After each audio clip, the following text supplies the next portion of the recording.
It's time for Twig This Week in Google. Jeff Jarvis is here. Mike Elgin is in studio with us. Of course, it's the day after the election, so we're going to have to talk a little bit of politics, particularly how the President-elect Trump will affect Silicon Valley, what's happening at Twitter. There's been a big management change, and a couple of Google projects that are going down. It's all next on Twig. Netcasts you love. From people you trust. This is Twit. Bandwidth for This Week in Google is provided by Cachefly. CACHEFLY.com. This is Twig, This Week in Google, episode 378. Recorded Wednesday, November 9th, 2016. More Burritoshot than Moonshot. This Week in Google is brought to you by Casper, an online retailer of premium mattresses for a fraction of the price, because everyone deserves a great night's sleep. Get $50 off any mattress purchase by visiting casper.com/twig and enter promo code TWIG. And by the Ring video doorbell. With Ring, you can see and talk to anyone at your door from anywhere in the world using your smartphone. It's like caller ID for your home. Go to ring.com/twig and get up to $150 off a Ring of Security kit with their limited time offer. And by the all-new Basecamp 3. Discover a much calmer, more organized way to work with your team. Try it out free at basecamp.com/twit. It's time for Twig This Week in Google, the show where we cover the latest in the Google-verse, which includes the Facebook-verse, the Twitter-verse, the Cloud-verse, and all the other versi. I'm thrilled to have Mike Elgin in studio with us. We love having you on this show. Welcome. Versailles. It's like the palace. Versailles. I'm glad to be here, and what a day to be here. This is a momentous day, and it's fantastic to be here with you and Jeff. If you're just tuning in, this is the day after the U.S. presidential election. That's right. Also with us, Jeff Jarvis, a known Clinton supporter. Not wearing the hat anymore, though, are you, Jeffy? I still have the Jeffy. Thank you very much. I still have the button on. All right. It's a black one, though. That's interesting. Did they make black ones for I thought it goes with my outfit, you know. So right. it's nice. Jeff is a professor of journalism at the city. Yesterday I got home, and there is one of my thank you Hillary Clinton magnets sitting there. Finally got here. Yeah. A little late. But, you know, that refrigerator wasn't going to vote for her anyway. That one magnet could have made a difference, man. That one magnet. So just to reassure you, well, maybe I won't reassure you. If you're tuning in and saying, well, I hope they talk about Google, we will, but I think we have we have to talk a little bit about the election. But I think what we're going to do is talk about it and the lessons of the election and talk about it in context with Silicon Valley. Actually, starting with, and I bet you this is what the PBS NewsHour wants you to talk about, Jeff Jarvis, Silicon Valley's reaction. This is the Wall Street Journal's piece today. Silicon Valley braces for uncertainty after Trump's victory. There are wins and losses for Silicon Valley. On the one hand, Donald Trump called for a boycott of Apple because they didn't hand over the phone in the San Bernardino case, and wants Apple to bring all of its manufacturing back to the United States. On the other hand, hates Amazon and Jeff Bezos. Doesn't like the Washington Post, and as a result, doesn't like Jeff or Amazon very much. And has promised antitrust action against Amazon. But on the other hand says, but we do want their companies to repatriate all their money. Apple would love to bring its billions back. So would Amazon, Microsoft, Google. Yeah. And one proposal, it's very hard. The hardest thing is to figure out what Trump's proposals were. For instance, on the H-1B visa, he went back and forth and back and forth. But it does seem that, at least on his website, he proposed a 10% tax rate for repatriated money, which I think Tim Cook would like to do. They want to get that money back in the U.S. It'd be good for our economy, billions of dollars that would be spent on R&D, acquisitions, hires. Now, whether he wants to amend the tax code so that the new money doesn't go out of the United States, I don't know. I think this is the big problem. I don't know. Is the answer to a lot of these questions. I'm less concerned about benefits or penalties for multi-billion-dollar corporations than I am about Silicon Valley's role in providing free speech. Trump has talked about the cyber a lot, and he has said he wants to close the internet. Trump does not really understand technology very well. I guess he'll be looking to his son Barron for. He doesn't use a computer. He doesn't use a computer. He uses iPhone very well. However, he's an Android phone. Android. That's right. He's certainly Twitter aware. Yeah. He though has he said he's not in favor of net neutrality. He says he says. He doesn't have an official position, but this is the Journal writing. He expressed displeasure with the FCC's open internet order by tweeting. I'm telling you, we're reading the tweet leaves at this point. Obama's attack on the internet is another top-down power grab. Net neutrality is the fairness doctrine will target conservative media. I know. That's why we don't really know what he thinks, and I don't think he knows what he thinks. One thing, though, an interesting quote from Aaron Levie, the chief executive officer of Box.com, and we should say a Clinton supporter. You don't want innovation to happen in isolation, he says, and have people just deal with that disruption without having a plan. In a world where government and technology are sort of acting in isolation, in other words, if Trump doesn't do anything pro or con for Silicon Valley, what we're going to get is negative consequences from disruption. In other words, government should be, Levy thinks, planning for the inevitable disruption that new technologies are going to offer. Yeah. And figuring out ways to keep people working and so forth. Yeah. Look, it's very instructive to look at the stock market because there, much talk. Oh, it's going to implode. And last night the futures were down. They were down because people had the wrong bets on the market, and they had to deal with the shorts they had and the longs they had and figure that out. And today the stock market was up 256. Why? Because this is somebody who's going to reduce taxes on companies as much as possible. Companies are going to be happy. Yeah. If it's for companies, then you can presume that's what he'll do. Yeah. I think, unless it's a company he doesn't like. Well, the H-1B visa is an interesting one because, of course, he's campaigned on an anti-immigrant platform. The H-1B visa is a visa that allows foreign workers to come and work for tech companies. Tech companies want this expanded. They want more foreign workers. Right. When questioned on it, I'm not sure he even understood what the program was, but he said that he wanted to encourage. He said the problem was you have people coming to universities in the United States getting skills and leaving. Yes, that is a problem. And he wants to keep them in the United States. But he also said he wants to raise the wages of H-1B workers to a point where it doesn't undermine the American workers who could do the same job. They're not cheaper than American workers, in other words, which actually sounds sensible. Silicon Valley says we can't get enough high-tech workers with the skills we need. We have to bring in overseas workers using H-1B visa. That has been abused. Disney used it, for instance, to bring in lots of workers. They had the American IT professionals train these workers and then fired them. Yeah. What kind of visa did his current wife get once she finally got it? Have we seen that reported? I don't know. Now, Jeff, you've got to stop fighting these old battles. The election's over. No. I tweeted David Fahrenthold of the Washington Post last night, and I just said, please don't stop. No. We have to. We didn't get enough coverage of his character and his history. One way or the other, by God, there's going to be some wonderful Edward Snowden somewhere. Oh, we got to bring that up too. Some wonderful Edward Snowden somewhere who will reveal at peril his taxes. We got to go for transparency for this guy. It's too late. He is elected. What does it matter what his taxes are? The only thing you can hope for is impeachment or indictment.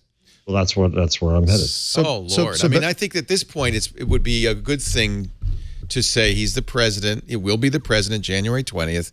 Let's give him the benefit of the doubt, and let's hope that he does a great job. If he doesn't, then we can protest. We can take to the streets. But until then, he hasn't done anything yet. All we know is campaign rhetoric. That's campaign rhetoric. So I've been thinking about this for a couple of months. What if this could happen? Because I believed it could for some time. And I've been trying to get my head around this notion of resistance, right? As we believe, and he did not, we believe in an orderly transfer of power. Hillary Clinton did the right thing. Barack Obama did the right thing in spades. They were elegant and graceful, and they've done the absolute right thing. And that is right. And yes, we do have a transfer of power, and I'm not going to question the legitimacy of the office. Fine. However, let's say this guy, just for the sake of argument, goes out and starts rounding up little children and sending them back to Mexico. What does resistance look like in that kind of world? I think we could cross that bridge when we come to it. Well, but I think it's something that you want to start because the lines are there. What is still respectful of the office, but respects the law? So I can't.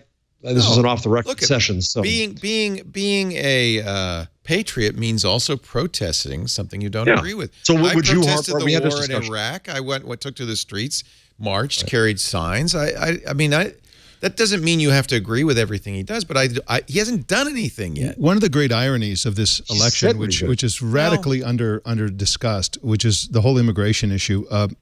Trump has hinted that he wants to deport illegal immigrants, and Mexico has had things to say about that. People say they're going to move to Canada if he does that. Both Canada, by the way, the Canada immigration website down all last night. But both Canada and Mexico deport illegal immigrants as a matter of practice and policy. Well, so do we. And I think that the perfect immigration system for Trump to emulate is in fact Canada's, because what Canada does is they cherry pick immigrants. Their H-1B visa program is their whole immigration policy. Right. They basically say we want the best and the brightest from all over the world to come in, all of them. And everybody else, not so. Yes, a few. That, by the way, is a knee-jerk reaction. Maybe not knee-jerk. It's a reaction to Canada's open immigration policy of about 30 years ago. Yes, Canada is a very diverse, as you know. Toronto has two Chinatowns. Yes, it's a very diverse nation because they had open immigration, and then there was. And they had what was called a green paper. Yeah. But and Canada is a exemplary democracy. However, it has to be said that the immigration policy that Trump has been raked over the coals for is Canada's immigration policy. Right. The best and the brightest. So best and brightest, and deport the illegal immigrants. They do not tolerate so I think we immigrants in Canada. We had this quiz, I think, some months ago, Leo, where I asked, would you hide in your house a young Mexican immigrant who's going to be sent back for no reason other than spite? Separated from his parents, I mean, maybe get the heartstrings going. Give me some sympathy here. Yeah. Let's stack the deck. Not exactly Anne Frank, but but facing deportation. So churches have been sanctuary, right? So then I was at an off the record thing, so I can't say who, but a fairly important, I'll just say either intelligence or military official at a very high level. I heard at an event a few weeks ago. And was asked by the very good interviewer, okay, so Donald Trump goes into office, a chortle in the room, ain't gonna happen, and he orders you to waterboard. And that's when you say no, and in fact, that's exactly the military is told to do that. You cannot, you have the right to refuse an illegal order. But we prosecuted the Germans who said we're just following orders. I know. No, I think I trust the military. I think the military will say no to illegal orders.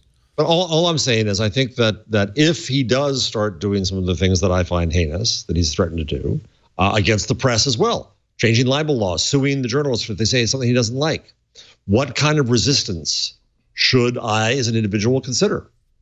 One of the great things about having worked in the campaign, and don't worry, people, I'm not going to go off, it's too late. But I thought this the other day. I relearned how to become a citizen. As a journalist, you separate yourself from the public. You have this view that you're apart from it all. We don't have one of the problems, apparently. Exactly. And so by being a partisan, by being involved, I felt my citizenship again, in my soul. I cared about something. I allowed myself to care about something. And with that comes tremendous responsibility. And I felt the responsibility not of being a journalist first, but of being a citizen as well. And so if you believe in the principles of this country and someone does start violating them, then I'm just saying, it hasn't happened yet. You're quite right, Leo. But I'm starting to just get the wheels spinning about what would I do? What would my response be? What does resistance mean? What protects the principles but doesn't destroy the office for future holders if that happens? I'm not saying this is what I'm going to do, anything I'm going to do here. but I am asking the questions. Yeah. Well, you and I write about journalism. I want to keep this on tech, though. Exactly. Then that's where I'm taking this. And we all write about social media. Poor Leo, he's and trying to Before you head to that, I want you. I know you wanted to go there, but I want one more point about Silicon Valley. There was at least one person in Silicon Valley who made a bet on Donald Trump, and that's Peter Thiel. Yes. And we talked about this. There was a move to oust him from the Facebook Y board. Combinator board, the Facebook board. Both companies defended his right to donate $1.25 million to the Trump campaign. And I think it was my position at the time that that was his right. He was the Republican candidate, however you feel about him. Thiel made, it looks like, a second good early bet. Remember, he was the first to bet on Facebook. He might be made Secretary of the Cyber. I wonder if he'll have a role. He was, of course, co-founder of PayPal, early backer of Facebook. He's on the Facebook board. He is a libertarian. And so one of the things he said, and he's not about a week ago at the National Press Club, is when I work in Silicon Valley, people are doing just great. Most Americans have not been part of that prosperity. It shouldn't be surprising to see people vote for Bernie Sanders or Donald Trump as the only outsider left in the race. So I don't know if Thiel was angling for a position in the cabinet or just supporting the guy he liked, but he will be sitting in the catbird seat. He will be influential regardless. And but you know, is that a bad thing? I don't even know Thiel's not politics, but technical acumen. It's funny because Meg Whitman, Republican Meg Whitman, was a Clinton supporter. Yeah. Thiel had supported Carly Fiorina in the primaries. I don't know. But the thing that I think is a really great thing for this show, particularly to focus on an ongoing basis, is the fact that Trump, in fact, did promise to. He wasn't specific about it, but he basically said that the internet is one choke point where we can prevent ISIS, for example, from recruiting. He misunderstands obviously the technology. Okay, but he misunderstands it. But somebody, he may drive that point. We have no reason to believe he won't. So, what do you think Trump will do on surveillance, mass surveillance? I was just saying encryption. He's gonna try to get laws passed requiring backdoors into encryption. So we're gonna have to use encryption from outside this country. And he will have, by the way, the support probably of a Republican congressman. I would guess. Sure. But when he goes to Facebook and says, okay, I want you to do X, Y, Z, and he goes to Twitter and say, I want you to shut down all these accounts. He said he was going to call Bill Gates on that one. Yeah. Well, first he's calling Putin. All right. Well, he wants to meet with Putin as soon as he gets in office. We shall see what happens. Thiel on Tuesday night, last night, issued a statement congratulating the president-elect, says he has an awesomely difficult task since it's long past time for us to face up to our country's problems. We're going to need all hands on deck. They asked Max Levchin, who was with Thiel, co-founding PayPal, and this is interesting. Max said, Peter is very shrewd, very smart. He bets contrarian, as he did this time, but not when he knows he'll win, but when he knows that his odds of winning are much better than most people think. So Thiel was crazy like a fox. He knew what to do. Now, Thiel's also the guy who funded Hulk Hogan's lawsuit against Gawker. Yep. Won that one too. And won that one. Oh, yeah. Thiel's wrote in his book that his dream had once been to a Supreme Court clerk. Well, I think this raises another central issue, which Thiel, Trump.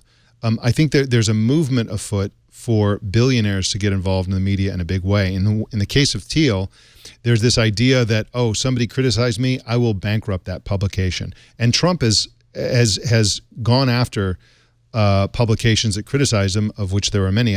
His major endorsements were the KKK newspaper and one other major newspaper. But most newspapers didn't support him. But, for example, he'd be criticized New York Times, and then he would call it the failing New York Times, et cetera. So there's a movement afoot for billionaires and people who are powerful to shut down the publications, Thiel. Punish them. Punish them by ending them. With their money, with their influence, with their power, with whatever resources they have at their disposal, with the power of lawyers and lawsuits.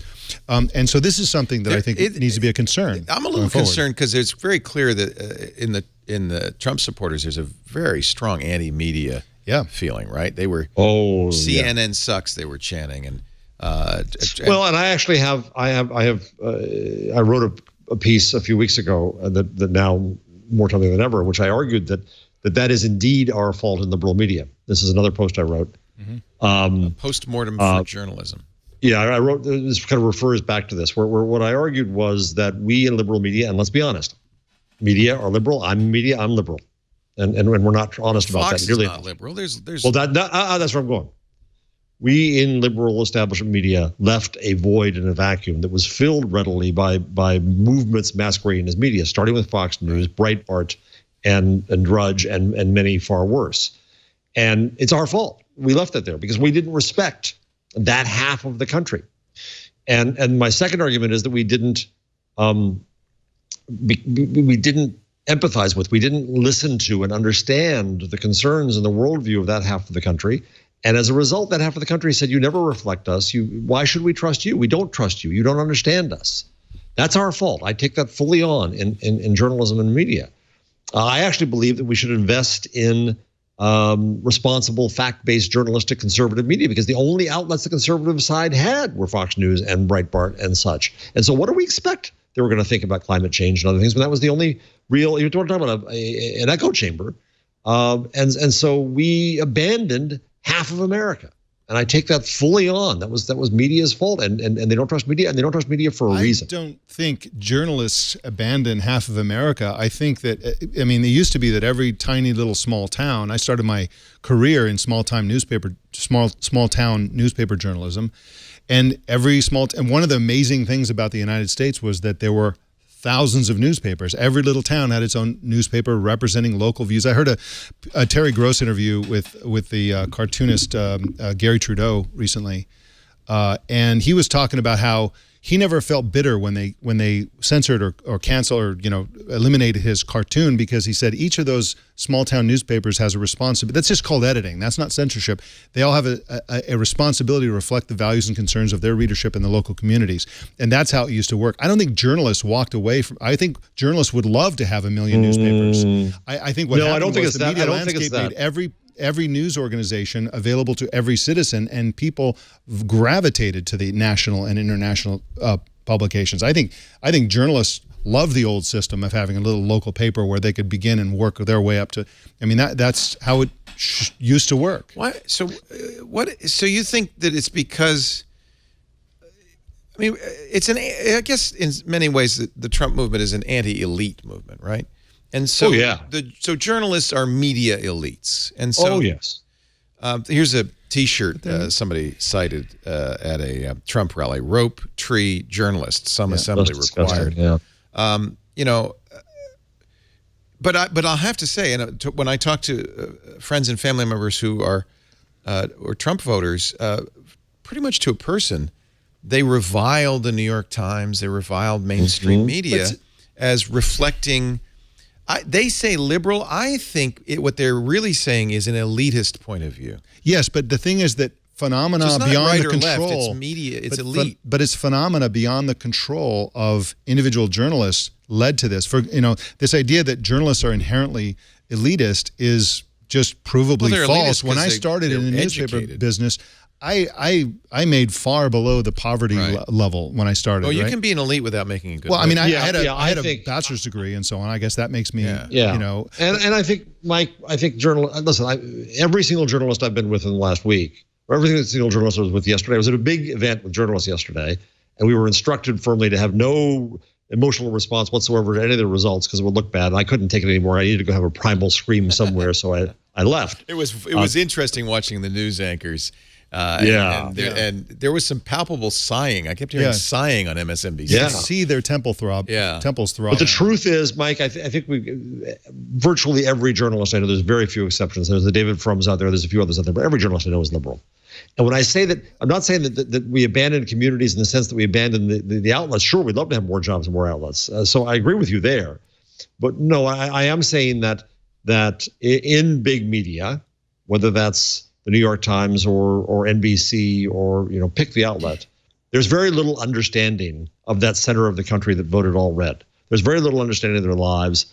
The other example I gave is I read a piece in the New York Times a few weeks ago about evangelicals in Indiana, and I called one of the subjects of the story. Did I talk about this in the show? I don't think so. I'll make it very quick because it's not really tech, but I found it interesting. And the headline said, "Evangelicals in despair."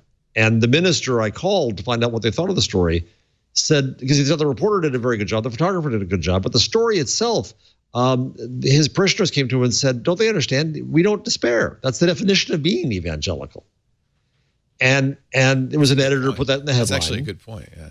It is an excellent point, right? Yeah. And it showed there, because of the process we have, the editorial separation, the editor puts in something, puts a take in, a spin in. And even though the reporter did an excellent job of really empathizing and really listening and wrote a good story, it still separated them from the understanding because some editor in New York who didn't know any better.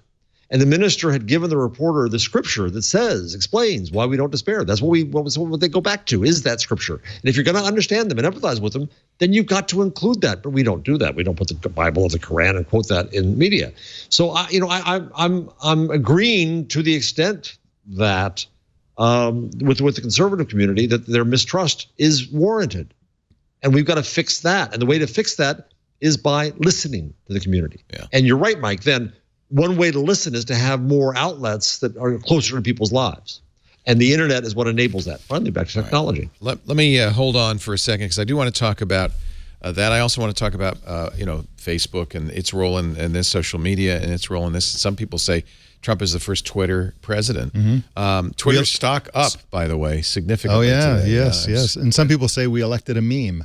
But that's, you know what? I think we did. I don't think did. that's far off. I also want to talk about Michael Wolff's article in the Hollywood Reporter. He's talking about lessons learned from this. And he says Trump's win exposes media's smug failures. So we'll get to that. And we have some Google news. But this is our beat right here, media, the internet, technology. And this is a historic election. There's no getting around it. And today's the day after. I think sometimes I wonder, because I think probably, I was looking, the New York Times did a great thing a couple of days ago. They had front pages from elections going back to the 1850s when they first started. And every election was historic. Every election was a shock. Every election was a watershed, not every, but many elections were watershed moments and surprises. Yeah. And when you read those front pages, you realize if you have historical context, this may not be as historic as we want to think it but is. But this Leo is our first orange president. It's breaking the color barrier, and for that reason, it's important. Jeff has no sense of humor today. No, I don't today. No, it's okay. It's okay. Nope. It's okay. It's okay. It's gonna be okay, Jeff. This is a great country. I don't know. This is a great country with great institutions. All right, let me ask Mike. Let me ask Mike one more question here. So we have all this talk of, you mentioned Canada, we have all this talk of leaving. You're the one person, Mike. You're the one person who's qualified to speak about what it takes to just get the hell out. Yeah. What does it take? And if you were to get the hell out, where would you go? I would go he knows where to go. Exactly. I would go to Spain. No, it's a big, wonderful world. I actually wrote a Medium piece about this, Jeff, a couple of months ago. And because a lot of people started saying, oh, if Trump gets elected, I'm leaving the country, I'm moving out. And I said, no, you really should do that. That's like a great idea. Just temporarily. Right. Well, yes. For as long as you want. But see, what happens is when you temporarily go somewhere, you fall in love with other places. The world is a big, beautiful place full of wonderful people, despite the rhetoric of this election. And what I've found in all kinds of far-flung places, I've been to Jordan, Morocco, Kenya, Turkey, Europe, Mexico, et cetera, et cetera, et cetera. I've been all over the world, and literally to a place I would want to live in every single one. I did live in those places, but I wouldn't mind living permanently in any of those places. It's a wonderful country. So what you do is you put your own house on Airbnb. You figure out how to work from home, because if you can work from home, you can work from Rome. And then you take off and you live abroad while you monetize your house, try to meet or exceed your mortgage or rent with the Airbnb income, and there you go. You can live anywhere. You can live. The most deliciously ironic place you can move, in my opinion, to protest Trump is to move to Mexico. Climb that wall. Go live in Mexico. Mexico is a fantastic country, and that would be my recommendation. It's never been easier thanks to the internet, thanks to all these services. There are co-living places. You can live and work on a boat. There's so many different opportunities and options out there. And I just think if you're going to talk the talk, you should walk the walk, and you're going to find out that it's a great choice to live abroad. I would if I could do podcasts, if I could do what we do here. Where would you go? I love traveling. When we were on our last vacation, every city we go to Copenhagen saying, "Hey, I wouldn't mind living here. This is cool. Look at all these bikes." We get to Amsterdam. "Hey, I'd love to live here. Look at all these bikes and canals." And I'd live on a houseboat. I mean, I know what you mean. When you get get places all over. One thing that said you were in Cuba. You've been in Cuba several times. Yes. Really love Cuba. Trump has said that he will reverse Obama's policy of opening the doors to Cuba. That's over. Yeah, big mistake. That's a big mistake. I think the opening I'm not even of Cuba, sure why. It's not like they're harboring Soviet missiles because he anymore. wanted Florida. He wanted the Republicans in Florida, the anti-Castro Republicans in Florida. I'm willing to hold off on campaign rhetoric versus actual action. And let's see. Yeah, that's right. That got him the Cubano vote. He won Florida. Although Cuba did respond to the election today by, as they have in past elections, having military exercises, just a little saying, we're not just like patsies down here. We got an army, Okay, we're going to take a break. By the way, breaking news. Thank you, Gardner, for passing this along. Twitter's COO, Adam Bain, has just stepped down. Wow, so, Adam is such a good guy. And he was beloved and touted by many as being a good CEO choice. Not sure what's going on at Twitter. We'll talk about that in just a little bit. Wow. Yeah, I know. Shocker. Breaking news. Shocker.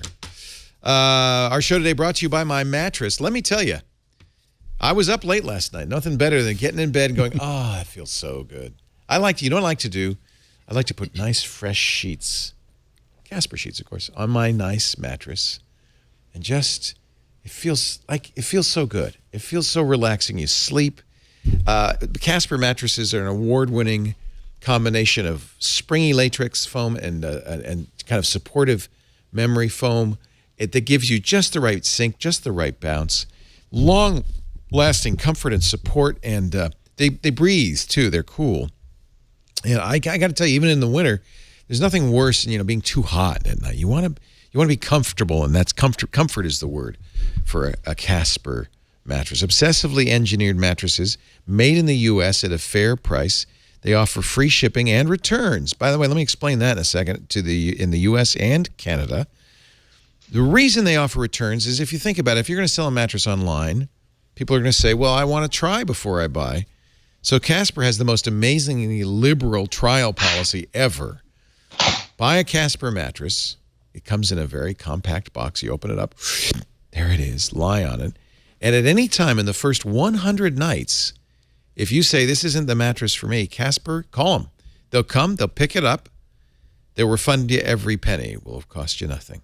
So it's absolutely no risk. And you have not 5 minutes or 10 minutes in a showroom, but 100 nights to try your Casper mattress. I love my Casper. I know you will too. By the way, I love it so much. I mentioned this before. I sent one to my son in college because he didn't want to sleep on that mattress in the dorm room. And it was easy. They could schlep it upstairs in that box. It opens up. And it's affordable enough that after 4 years, I'm going to say, just leave it there for the next guy. He deserves a nice mattress too. And he'll take it because he's a college student. Yeah. And the thing is that about mattresses too, I think that we assume that people sleep in them and a few other things, but I like to work in bed. I mean, it's like one of the things about being a telecommuter. I can see you cross-legged totally in your bed with your laptop. Absolutely. I totally spend hours and that's my favorite place to work. Well, you need a like firm... because you have to have somewhat firm, right? Yeah, exactly. You would like this. Yeah. It cushions you. I do like it. I do have a Casper mattress. Well, there you go. And it's a fantastic bed to work in. It's my favorite office. Casper mattresses start at $500 for a twin, $950 for a king size. A lot less if you just shop. It's just shop around. You'll know what a deal that is. And we're going to save you an additional $50 towards your mattress purchase if you go to Casper.com/twig. That'll let them know you heard it on this show. And using the promo code TWIG. Casper, CASPER.com/twig. Promo code TWIG for $50 off. Terms and conditions apply. Casper. Michael Wolff. I know you're not a super fan of Michael Wolff, Jeff. I don't know. He's a columnist. Jeff's muted. I see his mouth moving, but I don't see anything. That's the way most people want me. My Jeff, wolf just tries if I could give you a hug today, I would give you such a hug. And I wish I'd been with you last night. I know that your son was in the Javits Center. Yep, and he was. I bet he deserved a hug, too. I've never seen such sad people. Oh, God, yeah. Except maybe the Cleveland Indians after the 7th game. Yeah. Just...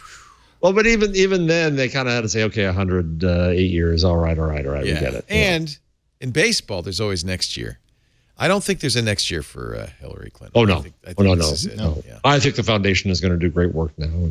She's got plenty she can do. Yeah. Anyway, Michael Wolff, I was asking, I don't know if you have an opinion on him, but I think he made some very good points. The media turned itself into the opposition and accordingly was voted down as the new political reality emerged. Typical of the media to say this was a vote on us, right? Mm-hmm. But he does make an excellent point when he says, what did we learn here?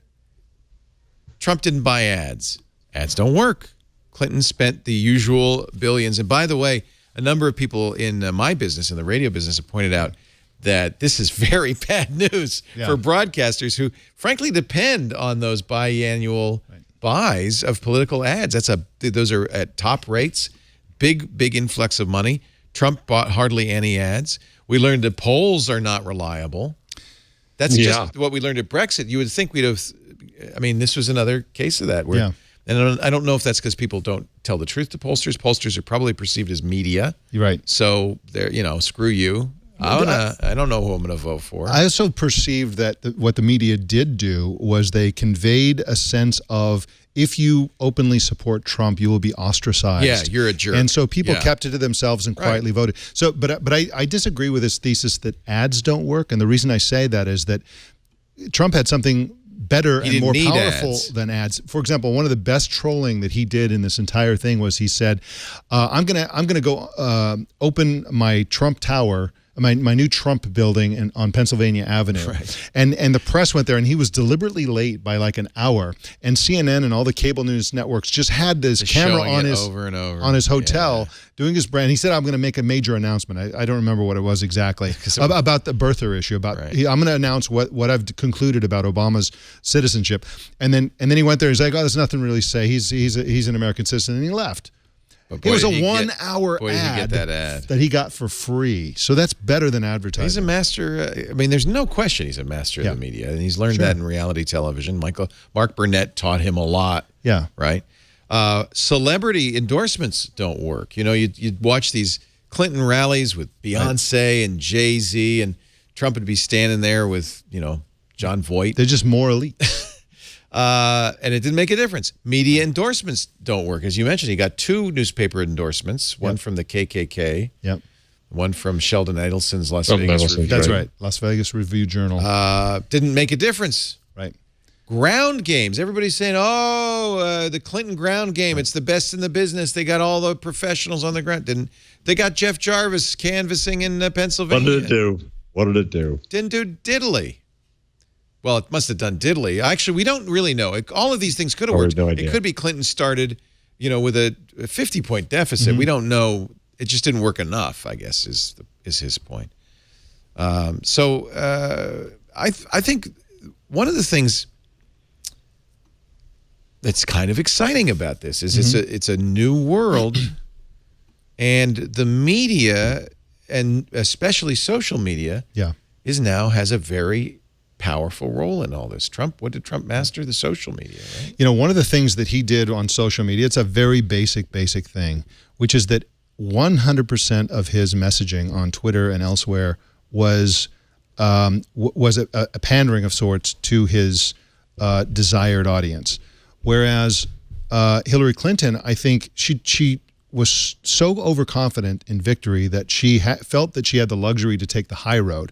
Now, this is a cynical position I'm taking. I understand that. But she would tweet things like, we need to support Muslim immigrants. We need to support the trans community. The trans community does, in my opinion, need to be supported, needs to be accepted, needs to have legal rights, needs to have everything that every other American has. I personally believe that, but that's such a tiny percentage of the voting population that a more shameless politician, one who is more in tune with how social media is more effective, would ignore the tiny little groups. Now, I'm not saying it's ethically the right thing to do, but I'm saying that's the thing that gets you elected. Whereas Trump, 100% of what he said appealed to the vast majority of his potential voters, and he never went off and on principle supported anyone or did or said anything that wasn't directly related to getting him into office. And you know, he had a fabulous feedback mechanism, both on Twitter and at the rallies. In fact, I almost feel like the rallies were like a comic trying out material. He would try out stuff. Yes. And the stump speech was honed Yeah. just by the response from the crowd. And he honed that stump speech to the point where he didn't need to, for instance, prepare for the debates because he knew what the lines were that he needed to say, the lines that got the biggest cheers. It's an interesting point. And the lines that he had learned initially from Twitter. How about Facebook's role in all of this? Does Facebook have, we were talking before the show about, does Facebook have a responsibility? I think they do, and so there are two things going on with Facebook. So I tweeted out this morning a little crowdsourcing about these ideas and said, you know, what is YouTube's, Facebook's, and Twitter's role in the outcome of this election? And I got some pushback from people saying, hey, Facebook is just, people are just following who they want to follow. I'm like, no, not exactly. Facebook has a filtering algorithm. Something like 50% of millennials don't know that Facebook filters the news feed. Yeah. So isn't that interesting? They just assume is. they're seeing a chronological. Right. And you're seeing a minority of the things that the people you follow post. Right. And Facebook and they is make deciding, it harder and harder to choose most recent, by the way. Right. It's top stories. And Right. on mobile, you have to dig deep to find that. And Facebook's criteria is what gets the most engagement. Well, emotional, often fabricated stories get the most engagement, the most sharing, the most clicks, the most argument, the most comments. And so you end up with these dual filter bubbles. So we elites in the media and et cetera live in a world that's partially Facebook constructed. And I single out Facebook more than Twitter because it's so much bigger. 140 million Americans use Facebook. And then there's another group of people who Facebook's algorithms result in a different world that they live in, a world of information. And what one of the things Facebook did is they got accused early by Breitbart of favoring the liberal elites. And so what they did is they overcompensated. They fired their human staff. They put it all in the hands of the algorithm, and they were careful and avoided eliminating patently false stories that supported both sides, but predominantly pro-Trump stories. Many of these fabricated by Macedonian teenagers for profit. Right. I don't know if you saw that news. Yeah. Where a vast majority of the false stories that were anti-Clinton or pro-Trump were actually just generated by a small group of Macedonian teenagers just for money because they realized, okay, this is a way to get a lot of eyeballs and so on. BuzzFeed News got this. Great story. Yeah. How teens in the Balkans are duping Trump supporters with fake news. That was the headline. And so it's nice work if you can get it. It's nice work if you can get it. But what is Facebook's responsibility to not let that stuff go viral? When you can identify if it's false. I would argue zero. I mean, what you don't want to do is start to, I don't know, this is maybe why trending topics aren't a great thing to have. But I'd hate, it's a slippery slope. As soon as you start doing any editorial curation, which they tried, right? Yeah. They got reamed for it. Yeah. What you can do, though, you I have a think, responsibility suddenly. Yeah. Right. So what I think that journalism should be doing in this case, and Facebook should be collaborating, is in entering facts and fact checking and such into people's conversations and let them choose whether or not they want to act on it or not. But I told the story, I think, on the show like 2 months ago, the picture of Justin Trudeau kissing a politician, and when I moused over it, up came the related content. The related content was BuzzFeed saying people are passing around a fake picture of Justin Trudeau kissing a politician, male. Interesting. And right next to it, Snopes. So you can see very easily as a system there that says, before I share that, maybe Facebook could say, some respected outlets have looked into this already, and you may not want to share this. You might want to share it because you want to laugh at it. You might want to share it because you don't believe those outlets. That's up to you. But we just thought you might want to know this. before you might have to, in 10 minutes, say, oops, I got fooled.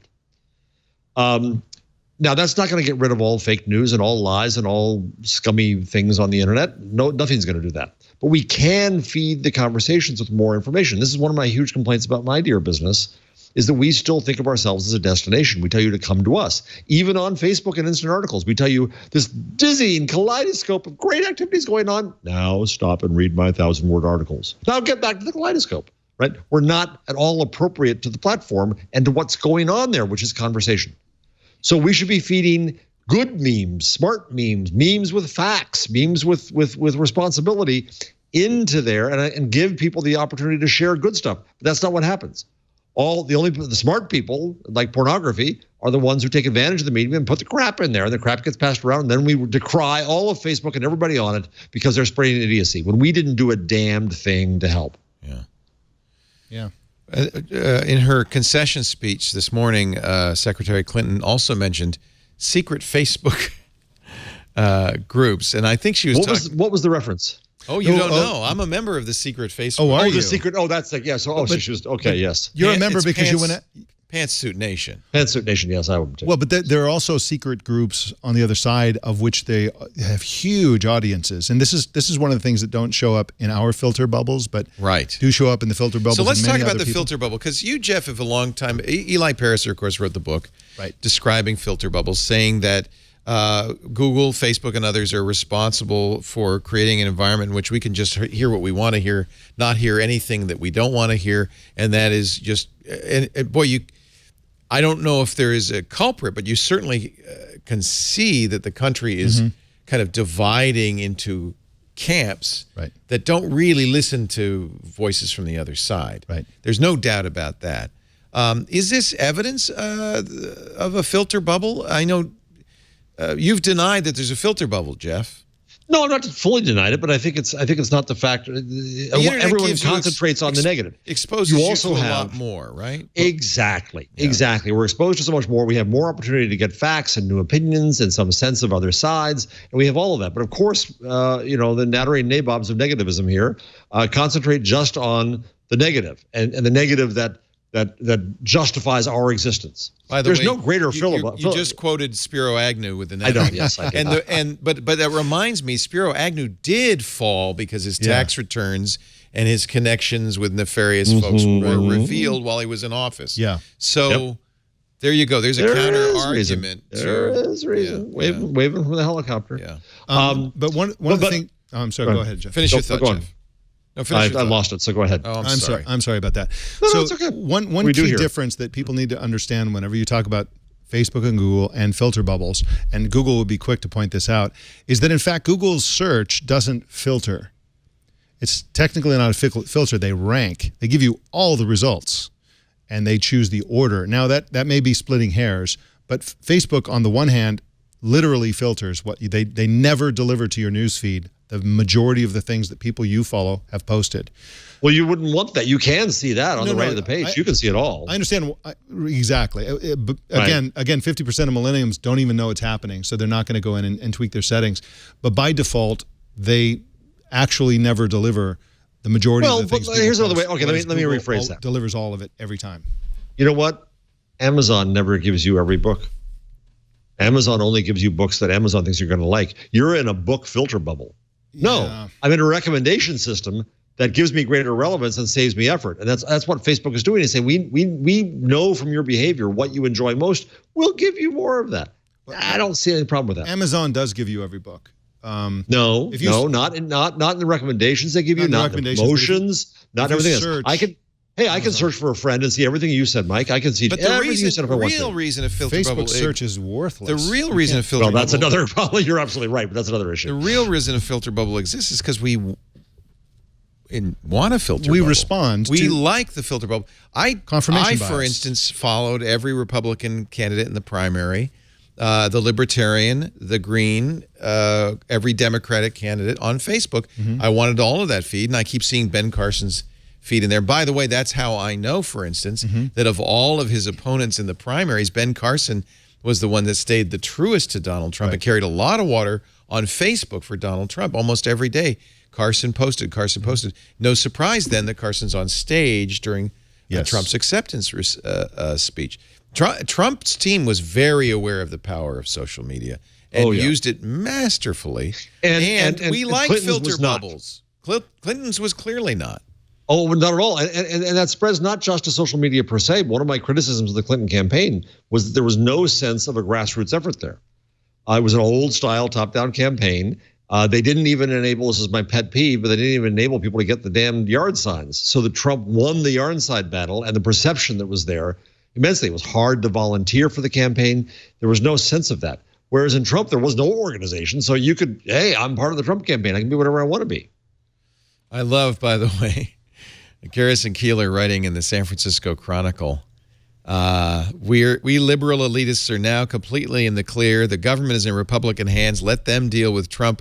Democrats can spend 4 years raising heirloom tomatoes, meditating, reading Jane Austen, traveling around the country, tasting artisan beers. Let the Republicans build the wall and carry on the trade war with China and deport the undocumented and deal with opioids. And we Democrats can go for a long, brisk walk and smell the roses. I'm literally going to do all of those things. Thank you, Garrison. Garrison Keillor. Let's take a break. I didn't want to get political, but, it's the day after an election. You kept it pretty reeled in. You kept it reeled in. Well, we didn't go too far. There may be some that dispute that. There always are with me. That's all right. When we come back, let's talk about Adam Bain. What a shocker that is. And then you can all go smell the roses. Our show today brought to you by the Ring Video Doorbell. I'm sorry Stacy's not here. She's at an event, right? Some sort of Internet of Things event. She's become our Internet of Things guru. And boy, there's a lot of Internet of Things news in the news these days. But there's one Internet of Things device I don't even think of as an Internet of Things device because it's so darn useful. You don't need a hub to control it. It's secure. They do firmware updates. And it serves a fantastic purpose. It's the Ring Video Doorbell. And it doesn't unlock your door. In fact, I'm nervous. I don't have a door lock that unlocks my door when I walk up to it. That makes me nervous. Especially a voice-controlled one. Yeah. Hey, door, open. No.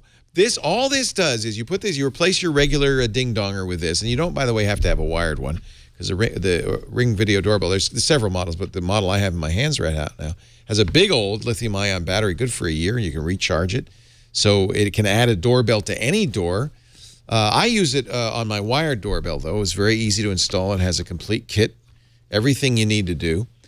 The only thing that really kind of makes it an Internet of Things device is then you pair it to your Wi-Fi. And now when the doorbell rings, not only does the chime ring in your house, but it rings on your phone, no matter where you are, on your tablet, on your Windows or Mac PC. And you can answer it because there's a speaker and a microphone built in. You can see who's there. There's a high-def camera built in. So it's like your home, which is really great for security because if some bad guy comes up to your door thinking, I wonder if they're home, rings your doorbell, you could say, we're home, go away. And by the way, almost every week, I just saw another story about a Ring Video Doorbell capturing a thief on camera and getting the guy arrested. So it really does work that way.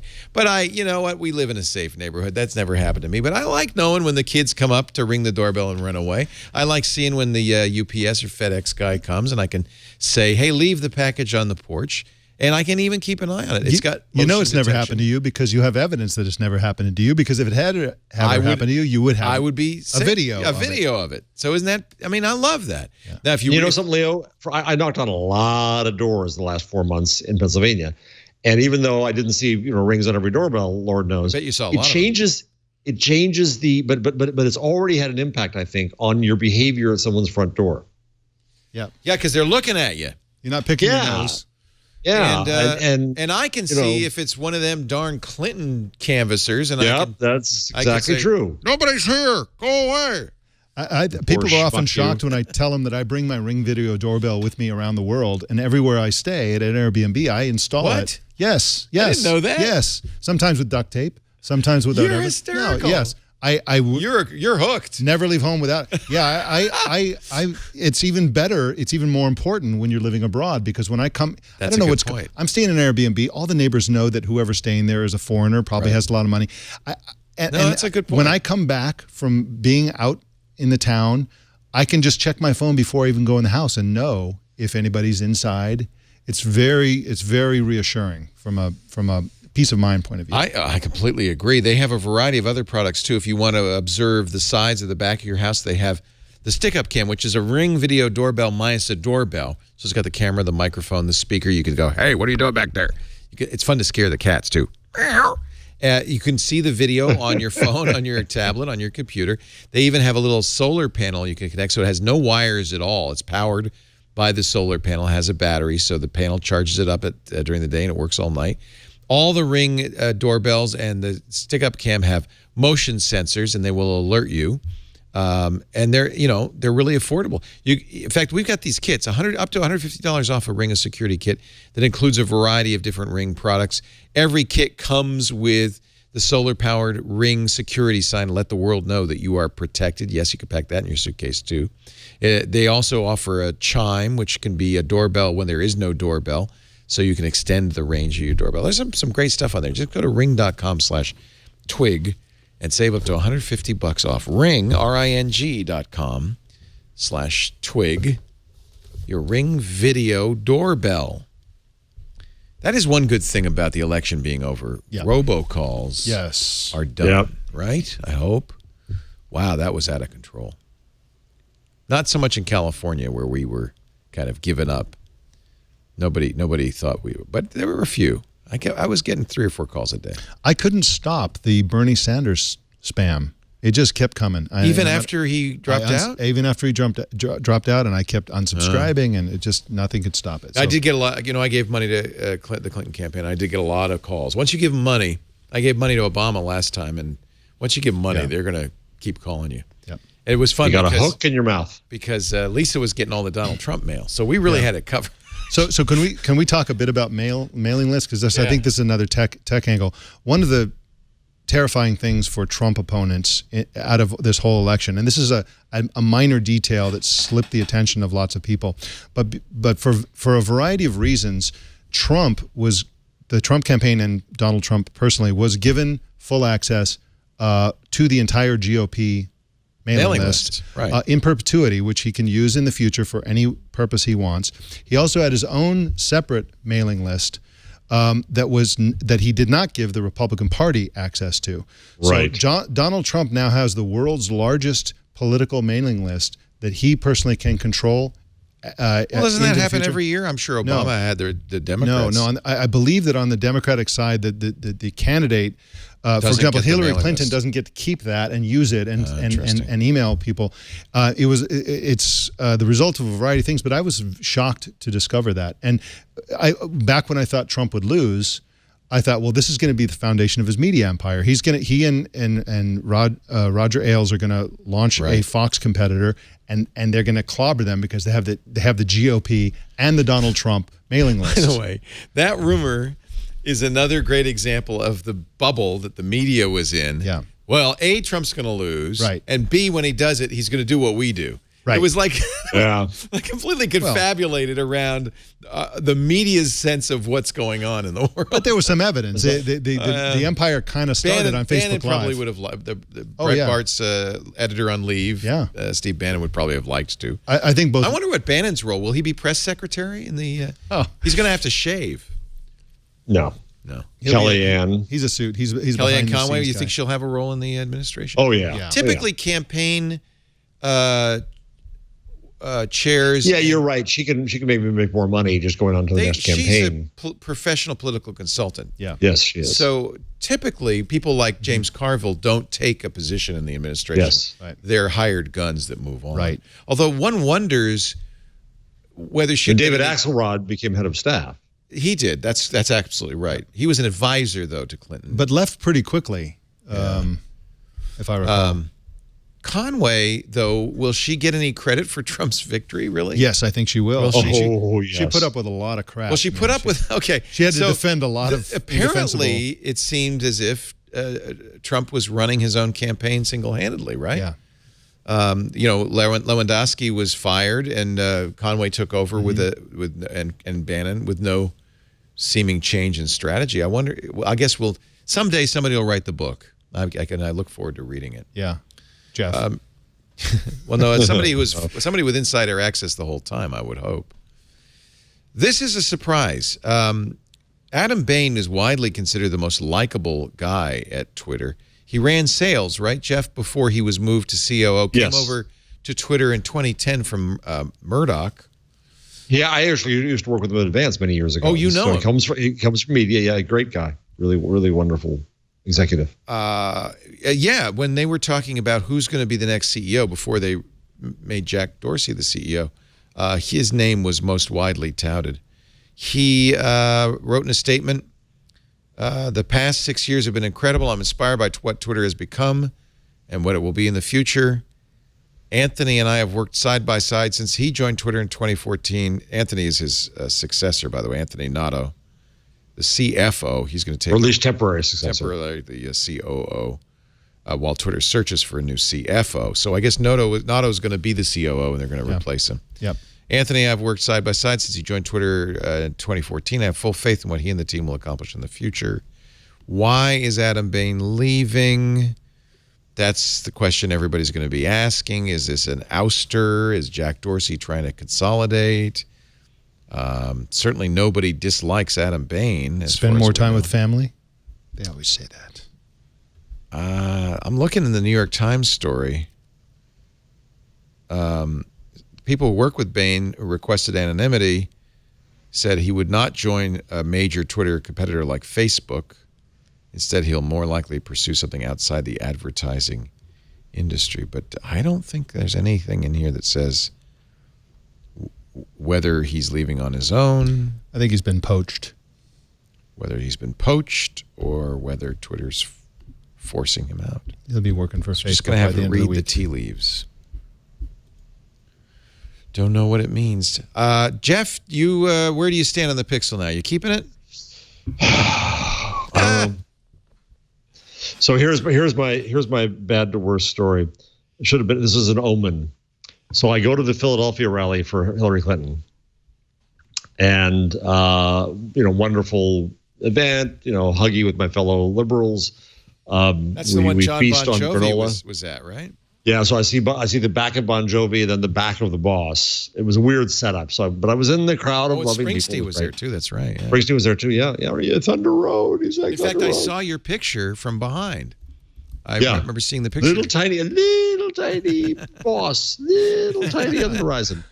And I was actually pretty close. Actually, I thought you were. Yeah, it looked pretty good, like a good. I was close, but it was the guy went far back from me. Anyway, all those people who should have been voting, but anyway.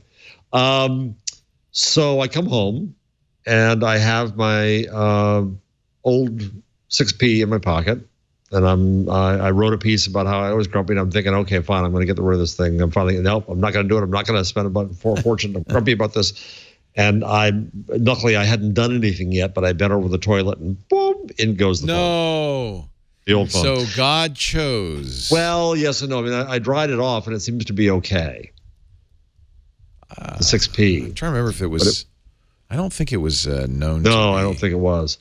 So I hope it's kind of. But I think that may be God telling me yes to go ahead. I think you're going to like the Pixel. I have the little one now. I'm using the XL. Oh yeah, you like And I really like. Did you take this picture with the Pixel or with the 6P? 6P. Okay. The camera. I think you're going to really like the camera. Yeah. So I wrote a piece. I know it's become a joke on this show, and that's fine because it's shtick. But it's really, really, honest to God, true. I have just frigging had it with Google and the treating G Suite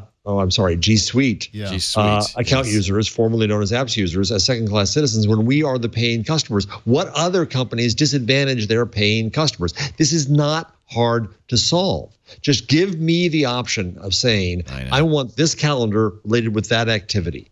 I want those photos related to that activity. Just give me as the customer the option. It is shameful. And I was just reading through the comments on Medium after I wrote this. People saying, yeah, I've had it. And the same thing with the home that arrived. Right? And people, they're complaining about that. You're going to hate that because it doesn't work with the calendar. Exactly, because I'm a G Suite customer. And actually, you know what's amazing? The Amazon Echo does a better job with the Google Calendar than the Google Home. Yes. Wow. So Google, damn it, God damn it, Google, Newman, go. I'm not joking. I'm really just pissed off. Here I am. I'm a Google fanboy. I talk about you. I say wonderful things. I defend you in Europe. I do all these great things. But Jesus friggin' Google. You are the smartest company on earth. Solve it. It's not hard. Give your customers the option of how to use their own damn stuff and their own damn identity with the activities that you get. And do not disadvantage your paying customers. So it just pissed me off all over again. There are things that I can't do because I'm in a Suites application. That, number one. Number two, it is wildly expensive to my view. And yes, others have pointed out to me on Medium that it's overpriced, like other phones are overpriced. But I think it's a rich person's pricing. And number three, I do resent the idea that they limit Assistant, because it's BS that Assistant is limited to the pixels. Absolute BS. There's no reason for it. So what they've done is they've forked their own Android. And those who spend too much money on their phone get a function that the rest of Android users who've made Google huge, shipping 9 out of 10 phones with Android, won't let them use. That's BS, Google. So I'm grumpy about all those things around the phone. And I got the RMA. I have 14 days to decide from when I got it 2 days ago. And the other thing I've done, so I've tried that 3 times now. 3 times I've tried to go ahead and say, all right, let me go ahead and put the 2 wires in and I'll move everything over. Hours it's spent, and the stuff never arrives. It never finishes. So I don't know if that's just because there's a lot. I don't think there is. So that was, by the way, I thought a nice feature, powered by the Type-C connector, I guess. Although you could do it with a regular USB as well. But I was able to connect the 6P to the Pixel and just say copy, and it copies all the... How long did it take? I've gone 3 hours. No. It was like an hour, and I had a lot of stuff. I think there's something going on there.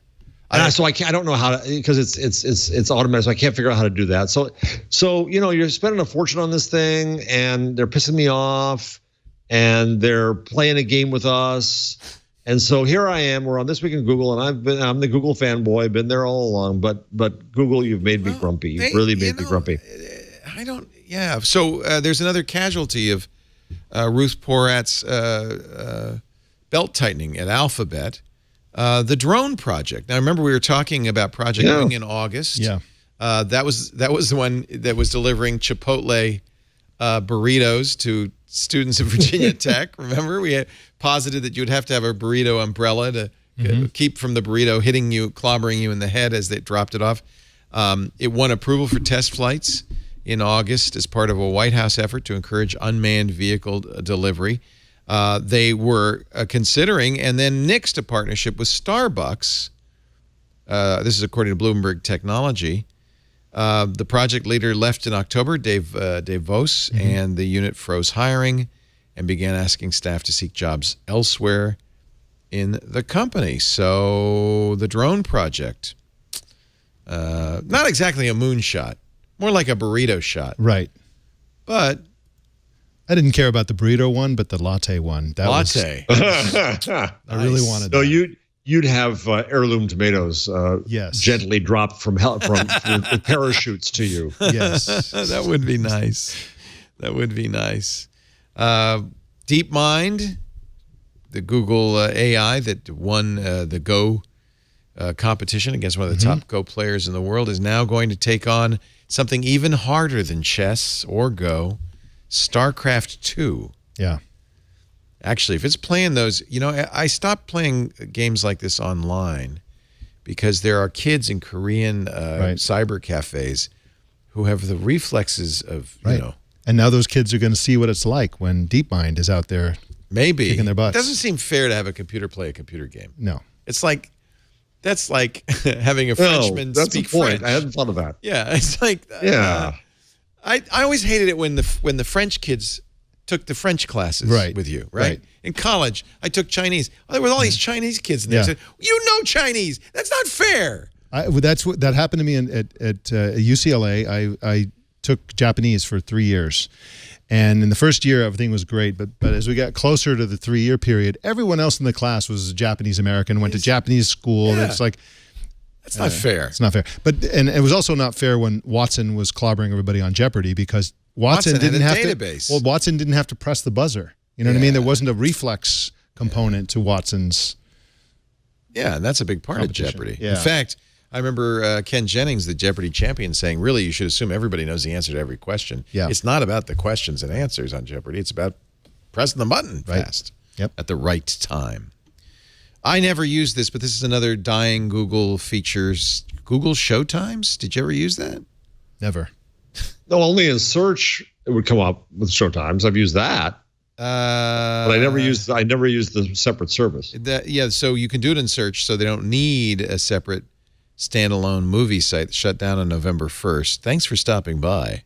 It was discontinued. How do we feel about Google's growing reputation as a company that you can't trust? You can't trust because they may or may not cancel anything. Right.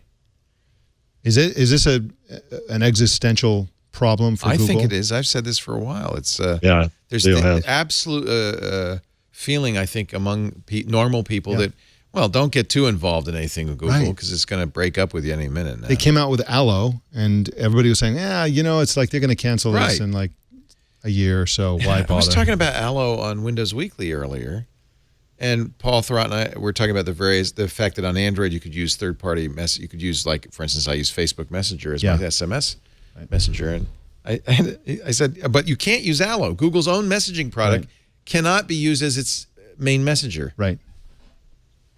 It's so infuriating. If Google had any kind of vision, what they would do is they would come out with a product and they would say, it's called Google Messenger. We will never discontinue this product no matter what. We guarantee that for 20 years at least, we will support this product going forward and have no other messaging product. And in that product, you have third-party integration, bots, the assistant. You could have SMS native support. Everyone would use it. But no, nobody even knows what their messaging strategy is or what their apps are still going. And well, I had Google Voice, but now I have Google Fi, and what does that mean for voice? And how do I delete? It's like nobody knows what's going on, and it's like they're just bumbling their way to not being involved in the messenger movement. It's too bad because this is, as Apple has shown, a big deal. Yes, yeah. YouTube. This is according to the Verge. YouTube Red, which was that ad-free version of YouTube, as of late summer, only has 1.5 million paying subscribers. Yeah, and I'm one of them, but I don't ever watch anything. I get you get the audio with Red, right? You get some other things with Red, but I've got to cancel it. You can like download the music. I think. Yes, you get a subscription to their music service. But don't you get that with the music service? Yeah, so I'm wondering if that's including people who subscribe that direction, music service, because that's what I do. I subscribe to Google All Access Music, or what do they call it, Google Play Music now, and I get YouTube Red. Are they counting me in that 1.5 million? Because if that's the case, that's terrible. I think this number isn't meaningful because there must be more than 1.5 million subscribers, because I'm sure Google's Play Music has more than 1.5 million subscribers. What does that mean for ad-free YouTube? People aren't willing to pay for ad-free YouTube. Yeah, because you're not watching anything that's wildly amazing. You don't really care. Yeah, ads aren't so intrusive. you guys sit through an ad. Yeah. Coming in Thanksgiving, a 9-episode virtual reality TV show from the NFL on Google Daydream. Now, it's my sense that Daydream View is just like Cardboard, right? I could watch. I talked to somebody who used. Have you used it? No. I talked to somebody who did, and I don't know what's the difference. That's the main. Actually, that's the main reason to hold on to the phone is so I can use Daydream. Yeah.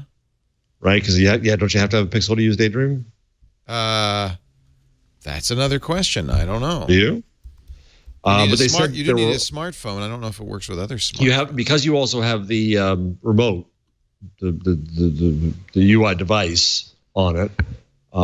They felt it was amazing and different, but I didn't get a chance to really quiz them about their experience with other things. Let me look. Go to store.google, because maybe I should just. They're not very expensive, but I just thought, well, if it's if you bought a Pixel, you should get it for free. Really? Yeah, you're supposed to get a So it's frustrating. Sometime in November, you're supposed to get a code, get it for free. Well, I want to get it, when everybody else gets it. I want to wait. So it's another thing to be grumpy. They're going to email me or something? Yeah. Let's see. Does the Pixel, the Daydream require the Pixel? I mean, it's going to say that on the site, right? I don't think so. Oh, a Daydream-ready phone such as Pixel. But what other Daydream-ready phones there are, I don't know. They're vague about that, so... Presumably other companies will do that. And then right under it, when they say, see more like this, and it's the $15 Google Cardboard. So, but there's okay. So there's some hardware improvements specific to Daydream. Bluetooth LE, 4.2 LE. You have to have a display between 4.7 and 6 inches. Resolution 1080p at 60 hertz. So I could use it with my Pixel. I have the baby Pixel. Does anybody else hate the fact that it's fabric? Yes. Well, that makes really? it worth $50. You hate that? It's is it real fabric or is it fake, phony fabric? I'm repelled by the material. It's really Alcantara. Well, but the problem with the cardboard, of course, is you got grease on it. Right. But with this, you have grease that is like just sort of absorbed into the material. Oh, really? I mean, it's like I don't like it. Cooties. I don't like it, Leo. I tell you. I don't like it. I can't remember if we talked about Facebook's results. I think not. I think they came in after the show last week. Last week? Oh, no, we did. We did talk about the results. We did. Okay. Just looking for other stories, make sure we cover everything. Oh, so let me tell you, I had a brush with fame I should tell you about. A brush with fame? A brush with fame. But Jeff, you are famous. No. That would be self-brushing. So when I'm not trying to go back to the politics, but when the Comey scandal was out, and they had to analyze 650,000 emails from the pervert's laptop, as they said in the ads. The big extent how much time is it going to take, is how difficult. And Flynn, the military intelligence advisor to Trump, said they couldn't possibly do this in a week. And Kelly Conway's done. So I just went on Twitter and I said, "Hey Snowden, how long would it take the NSA to dedupe 650,000 emails?" And boom, he came back in an instant and said, "Well, get rid of the unresponded to BCC and so on fields, hash them, compare." Take out only the diffs, old laptop, minutes to hours. Yeah. No, that was never picked up. That was never a question. Yeah. No, but I was really happy. You tweeted I was trying to make a point, and Snowden responded. And people were writing articles about it. Yeah, they did, which is ridiculous. That's all it takes. It's pretty cool. 140 characters, you got an article. Right. Well, that's Trump's. That was the thing Trump discovered. You could turn it. The world would turn his tweets into articles. Yeah. So before we move on from the Google world, yes, I wanted to mention a little startup which inspired me a lot because it inspired a column and a podcast. It's a new category of smart glasses that I call invisible smart glasses. The company I'm talking about is called View. They only have 4 employees. It's a totally tiny startup, but they make smart glasses that you can't tell are smart glasses. They're just regular prescription glasses and regular sunglasses. And the way this is a Kickstarter. They have a very successful Kickstarter. Oh yeah, no kidding. Yeah, and so they said their official target was smart 50K. Glasses. Their unofficial target was 500K, and they exceeded 500K already with 30 days to go. So here's a dark wearing Google Glass. Yeah. And your VR. Yep. And the pizza guy's going skeptical. Yeah, I'm not talking to you, buddy. So that's a touch screen on the side. So they have bone conduction audio and a patent pending bone conduction audio on both sides. So you have speakers, you hear. There's speakers, so you can hear. There's a blinking light and inside, so the other people can't see the blinking light, but you can detect it, meaning you have notification. Is a microphone built in. Didn't the Google thing use bone conductance? Oh, yes, but absolutely. on one side. Yeah. Okay. And so they also had earbuds that came down awkwardly that you plugged in it optionally. But this came later, yeah. This has bone conduction on both sides, and they also claim that their patents prevent noise leakage. So other people can't hear. Okay. You hear better, other people hear less good. Where's the camera, though? There is no camera. There is no screen. Oh. And so they're just headphones and glasses. My contention is that everybody's going to go gaga for artificially intelligent virtual assistants, the future versions of Google Assistant, the future version of Siri, Viv, etc. That's what this Yeah. is. But it's going to be so compelling, I believe, as an interface that we're going to want to have them all the time. Now, people are saying, well, we're going to have hearables, but you can't really have earbuds in your ear all day long. But what Glasses, okay. I was on the gonna other say, hand, what about Apple's AirPods? you're going to wear your Yeah, prescription glasses all day, no Right. matter what. Right. And so I think this is the future of smart glasses. I think when you go to the optometrist office in 3 years or 5 years, it's going to be one of the options. You want this frame, that frame. Do you want smart, dumb glasses? What do you want? You want smart glasses? Okay, and it's just going to be a normal thing. I think. How do you choose? Do you have to go through an audio menu? They're going to have a website where you go. Choose options for. Choose an option, right? There's speak 20 to it, right? functions. Yeah, they're gonna have an API and stuff like that. But out of the talk box, to it, right? out of the box, you answer phones by tapping the side, and you can have the conversation through the glasses. You have your conversations with Siri or Google Assistant or whatever through the glasses. So that to a certain extent, they're earbuds that don't go in your ears, and they have a microphone built in. But I think these are just ideal for virtual assistants.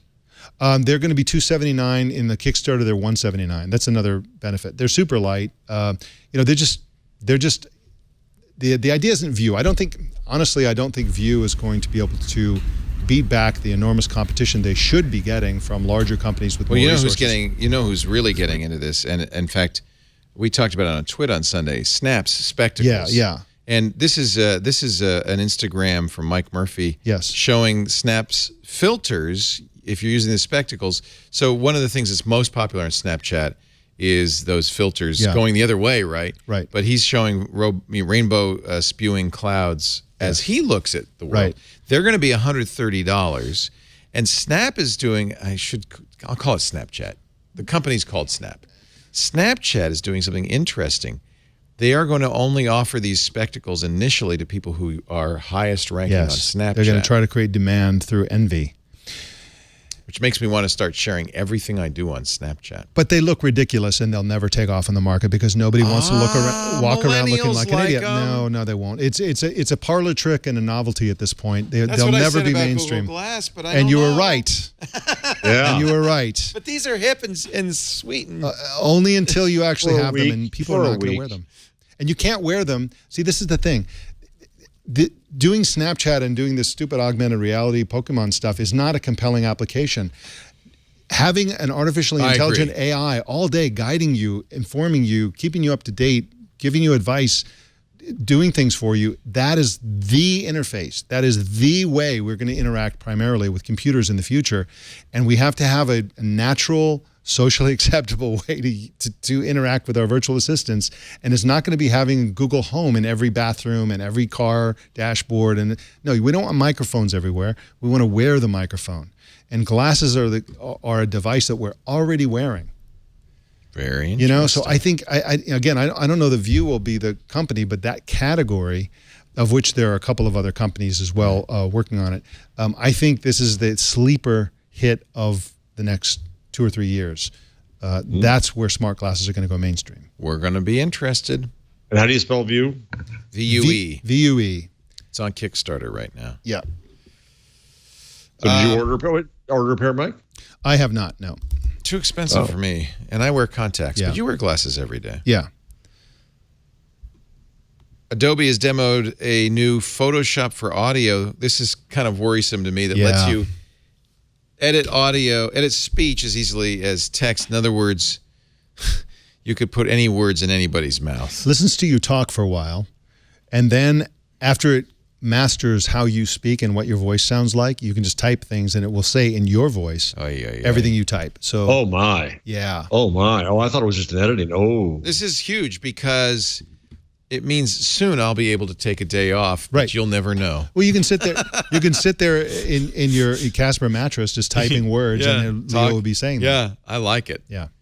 Add that to AI, and we have the Leo robot. Right. You know what's funny though? That's exactly right. I saw this technology demoed at Microsoft Research Lab in the 90s. Oh wow. They had Elvis and Marilyn Monroe talking and JFK and all this stuff, and you could pick any celebrity voice, and they said, 6 months we'll be able to do your voice. Never emerged from the lab. So somebody in the chat room said kids are going to use this. They'll get their mom's voice down, and then they'll have their mom call the school and say, little Johnny's sick today. You know, when I'm working on columns, what I do is I find stories like that, and I think, well, what is the bigger picture? And I squirrel it away in a folder. Yeah. And this falls into the category, and I'm going to be writing about this hopefully soon, of new technologies that help distort reality.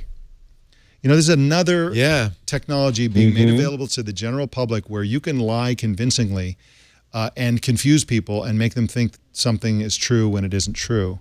And that there's a whole category of these kinds of technologies we're really going to have to emphasize in education, how to make kids skeptical and how to be savvy consumers about what they're seeing and hearing and so on. And this is just one small example. It's amazing. By the way, we didn't, we were all set for the disruptions of the elections, hackers getting into the databases, voter suppression. Apparently, I mean, I haven't heard anything about it. Nothing happened, right? We said we're going to hit back if Russia messes with our election. Trump said that the election was rigged, so I expect now that he's going to be president, he's going to investigate and find out exactly how this rigging took place. Poorly rigged. If Clinton rigged the election, she didn't do a very good job. So I guess none of that happened, but maybe it was, maybe the whole idea was for that article that said we'll strike back was just a little warning. Don't mess with us. Or a strike back has actually occurred. They you know, the indication was, and the wise policy was, that you do it behind the scenes. You don't do it as a public shaming. You do it as a behind the scenes thing that's nevertheless painful. And so I'm certain that the U.S. has the capability to strike back. And I think it's important that we do in situations like this. Well, let's take a break and wrap up. Jeff has to get going. So I don't. But it's whatever you want. No, they don't love me. They don't care. Haven't come back to me. PBS was supposed to put him on, but I don't know what happened. You know what they do? And I've had this happen to me. Oh, they overbook. They also call you and they interview as if they're going to put you on, but really they're just getting background. Yeah. Yep. Yeah. They're letting you do the work. Yep. Yeah. Yep. Anyway, good. Well, we'll keep you around for a little bit longer. I guess we can. There's still a ton of stuff about the election, and you know. Yeah, but I think we probably. Cory Doctorow, a madman, has been given the keys to the surveillance state. You know, but it's so unknown. So unknown what's going to happen here.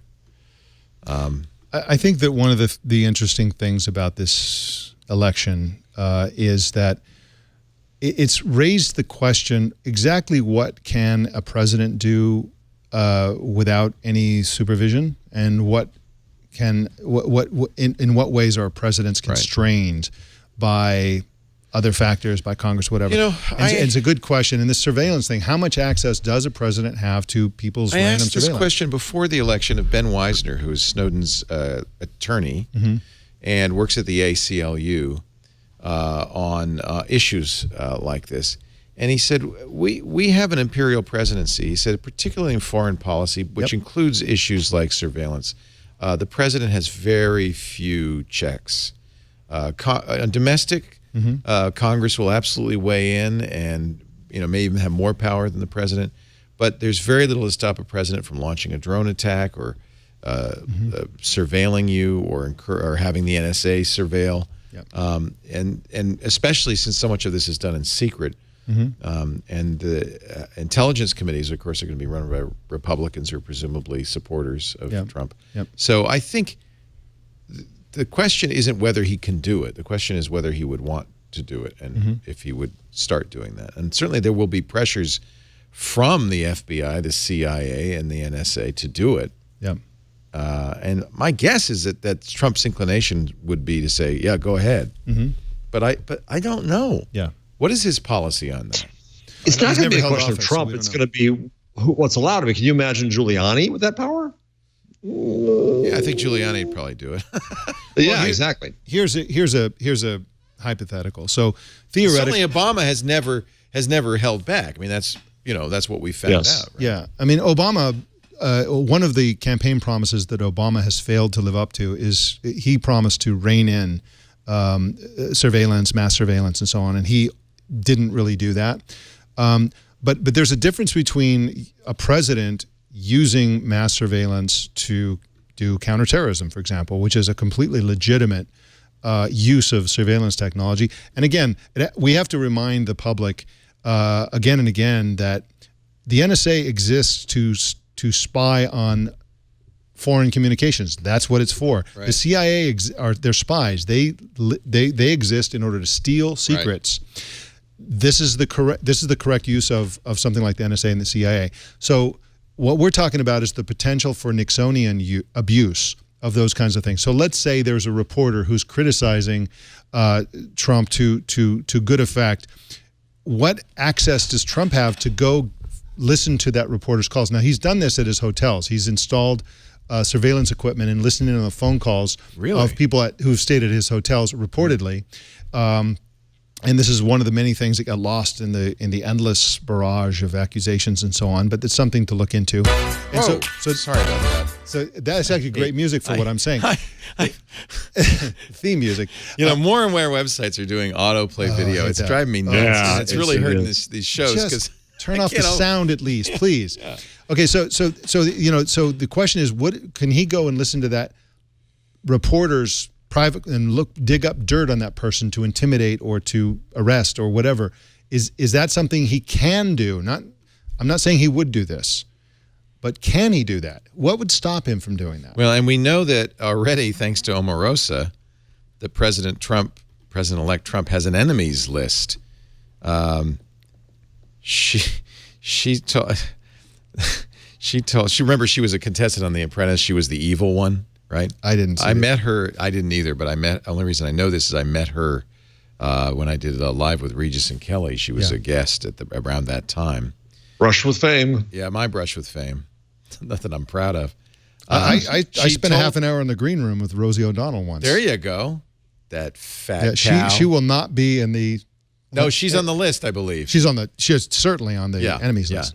Omarosa told the Independent Journal Review last night at the election party, "It's so great our enemies are making themselves clear so that when we get into the White House, we know where we stand. Those who vote against Trump will be placed on a special list." If she's talking about Senator Lindsey Graham, who announced that he voted on Twitter, of all places, for another candidate. If Graham felt his interests were with that candidate, God bless him. I would never judge anybody for exercising their right to and the freedom to choose what they want. But let me just tell you, Mr. Trump has a long memory, and we are keeping a list. Holy cow. Nice. That's, there you go. There you go. I consider the source. I don't know if she has an insider's track. Now, just to track back to what I said, I was kind of vague about it, but this is a BuzzFeed report on June 30th, and they claim that they have sources that Trump had a phone console near his bed at his Florida hotel. Oh, yes. Yeah. He had a big switchboard there. The butler told us this. He had a big switchboard there, and he would, from time to time, listen in. Yeah. And so this is the person who now have Zach. I want to know what access he has to the surveillance that the NSA is gathering, because he's already demonstrated an inclination to do that, to personally listen in on people's phone calls. It's very Nixonian in many ways. Yeah. Will outgoing President Obama pardon Edward Snowden?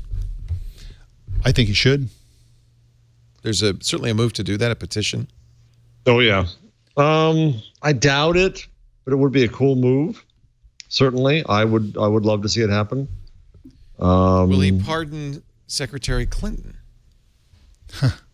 Can you pardon somebody who has not been charged or indicted?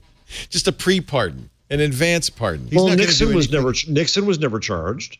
No, that's true. Was he pardoned? Yeah, that's right. Gerald Ford pardoned him. He was pardoned, and Gerald Ford pardoned him. So absolutely you can. You can. Well, and wait for the next pardon coming up. Christie. Oh, yeah. Yeah. January 2. Yeah. Or January 22. Can a president pardon himself? Actually, a president can't be charged. I've heard him say it. He said, "Pardon me." Pardon me? Yeah. We're going to take a break and give you a chance to have final thoughts, if you wish, Jeff. Okay, Google. Can a president pardon himself? Google's very good with it because of the knowledge graph with some things. But Yes. that's a kind of a question that may not. It's more promiscuous with sourcing. And Can a president pardon himself? Pardon me? The president's pardon power comes from Article 2, Section 2 of the United States Constitution that provides the It's president like shall have power to grant reprieves and pardons for offenses against the United States, except in cases of impeachment. Oh, then stop reading. However, no president has ever attempted to pardon himself, so I guess you could. I don't know. Anyway, it's complicated.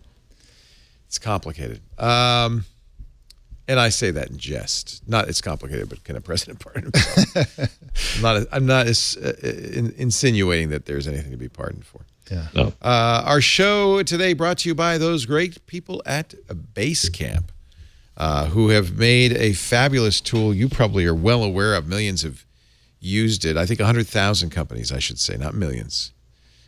Millions is the new 100,000. Yes. 100,000 companies use Basecamp, and the all-new Basecamp 3 is so sweet. You're going to love it. It'll make your life much easier, more organized. It's a private, secure, online space to help teams stay organized, discuss everything they need to get a project done. No more searching through hundreds of emails or relying on chat to get the latest updates. With Basecamp, everyone's always in the loop, no matter where. I've mentioned this before. You know, a company is easy to manage when there's 3 or 4 people, but as you get bigger, and I think around 15 to 20 employees, it's just hard to know who's working on what the status is of that. We have a lot of meetings and things, but until we found Basecamp, it was really a hard thing to do to keep up on all of this, to organize all of this. Basecamp is sweet. And because, unlike certain other tools from a company with 2 O's in its name, they don't charge by the seat, but they charge a flat fee. I'm always with G Suite. I always have to make this decision. Well, should I add this person to our G Suite? It's going to cost me another $5 a month. Not with Basecamp. Basecamp, it's a flat rate. And you can include not only everybody on your team, but clients and so forth, and give them limited access. We use it on our live production team, a live events production team, to manage all the events we're up to, things like CES. We're already in planning for that. Colleen, who says it was our manager there, says it's very intuitive, provides a great visual overview of current projects. It's easy to assign tasks to team members to track productivity through reports and daily updates. Kara likes the email reminders, which helps her get her job done, stay on track. And I like the fact that you can say what your work hours are and get no reminders when you're off duty. Because you know what? Basecamp's all about a more civilized work life. In fact, Jason Fried, who you see talking there, he's the founder of Basecamp, wrote the book Rework. They spend a lot of time thinking about work. David Heinemeier Hansen, we've had both of them on Triangulation, the guy who invented Ruby on Rails and writes Basecamp. They are all about having a great work life, being more effective, more efficient, and they've got a great tool to do it. Basecamp.com/twit, and you can try it free right now. Basecamp.com/twit. Make sure you go there so that they know you heard it on This Week in Google. It's not /twig, though. It's /twit. Basecamp.com/twit. Anything you want to mention that you've been using lately? I have a prepared statement about the use of Inbox versus Gmail, which is that I use both of them. What? You're not supposed to. I know. I think people they think, well, I should move to the new one, but I kind of like the old one, but should I use the new one? I'm going to pick one. I don't think we have to pick. I personally like to use Gmail, the old-fashioned Gmail, which is a new version, by the way. It's faster. I use it for searching because I feel like exactly. It's everything's better for searching. there. I just wish there's one feature I wish I had, which is to mark as unread, which you don't have an inbox that you do have on Gmail. Right. I love that. You've come around to Inbox, Jeff, because I know you. Oh yeah, I'm using it. I know. I resisted for a long time, but I generally like it. I like the reminders that you can put in there, and I like the canned responses. I think those and are I like great. the filters, like that whole the auto setting, filter. the whole settings thing is just so many options. It's pretty old school. For Inbox or Gmail? For Gmail, I do it in Gmail, but then it's affected in Inbox. Oh, I see. See, if I see something in Inbox, I want to add to a filter. I go to Gmail to do the filter, and then I come back to Inbox. So it's like Gmail settings are like so. Yeah. Oh, so if you set up a filter on Gmail, it propagates to Inbox? It functions in Inbox. Oh. Yes. And this is what like anybody in tech journalism gets a gazillion Yes. press releases or invitations or Yes. whatever every single day, and I can't even. So I have hundreds, literally hundreds of filters in Gmail that says, okay, take that and put it in that folder, and then once a day I address that folder. Well, I do that, 5-6 times a day. I set up a new filter with a new. There must be thousands of PR companies out there, and I need that, And I love Inbox, but I need that, and there are a few other things in Gmail that I need. I need the all mail folder sometimes to look through things, and so I appreciate the fact that they're simplifying. I love the insanely high tech nuts and bolts behind the auto reply. Even though the auto reply is It's so cool, though. It's so cool. Man. So I love auto reply. I love the reminders. I love all that stuff. But I still need Gmail, and I think we should all unapologetically use both. Use both. Yeah. Actually, I do you one better because I do, and then I forward all my Gmail to another email provider, and I use a third client to access that. So I don't know. I guess I want all my mail in a variety. By the way, and I was just on Gmail. So I've been using Gmail probably as you have since it started. What is that, 10 years? Something like that, yeah. So I was curious because they mentioned that Anthony Weiner had 650,000 emails on his laptop. That seemed like a big number to me. Yeah. Seemed like a large number. But I don't think it was on his laptop. I'm betting I heard one reference that was metadata. It was probably how much was in an account. Because I'm looking at all the mail I've ever received over more than 10 years, more than a decade. Yeah. I'm curious if you could look at your all mail and tell us what it is. But I have 263,589 emails. So if you go to your all mail folder, it's under more. Yeah, I got this is all mail. Oh, you're looking at all mail, and it's the same. On it's Inbox? not giving you an account. No, 293,000. 293,000. No, in Gmail itself. So in I'm saying, how do you have 600? And by the way, you and I are no slouches at receiving junk mail. Right. I never delete mail. Yeah. So where do you go, Leo?